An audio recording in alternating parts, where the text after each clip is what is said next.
May mga nagtatanong po, paano po ba na within hours na kidnap po mismo ng USA si Nicolas Maduro, gayon na ang Venezuela ay militarily mas malakas po compare sa Philippines. Meron po silang anti-air, meron po silang mga state-of-the-art na mga weaponry technology.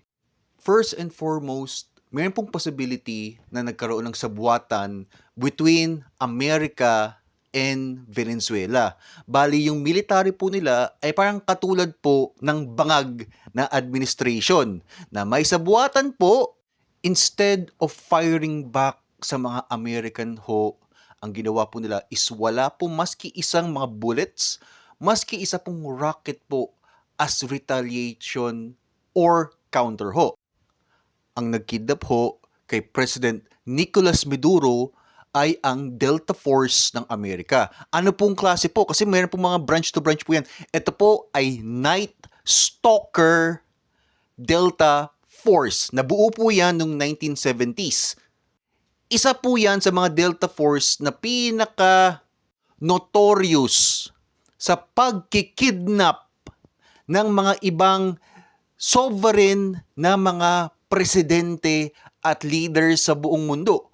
I won't be surprised kung ito rin po ang Delta Force na nasa likod po sa pagkidnap kay Pastor Kibuloy at nagtatry na kidnapin po ang mga leaders po natin or rightful leaders po natin rito sa Pilipinas. Hindi po ang bangag na administration. Kung magtatanong po kayo kung ano po ang violate ng Amerika, yes po, nag-violate ang Amerika ng international law. Ito po sa UN po, Article 2, GRAP 4.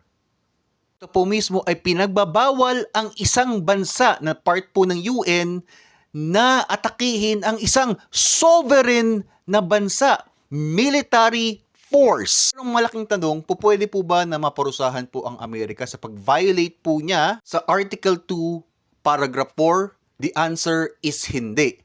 Ayon po sa Constitution po ng Amerika, 1989 ho, America can respond militarily sa mga threats po niya. Kaya lang po na hindi natin nakikita na ginagawa po yan noong 1989 to 1990s, it is because panahon pa yan na still nag-i-exist pa ang Soviet Union. The only nation na kaya po, if not superior sa Amerika when it comes to military.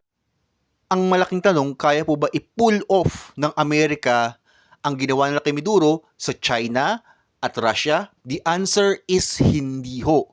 Bakit po? Iba po ang training ng China, iba po ang training ng Russia, at iba po ang training ng North Korea. While Venezuela ay parang katulad po yun ng Pilipinas na po pwede po mabribe ang mga military po niya, at ang kanilang mga military technology ay very very much inferior.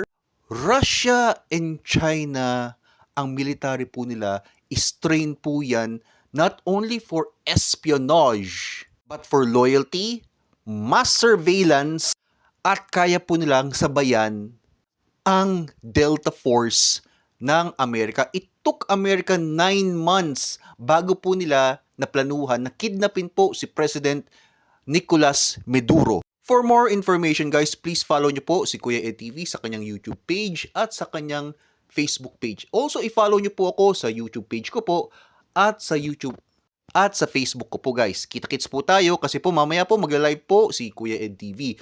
Ang pinag-usapan po namin is both international and local news.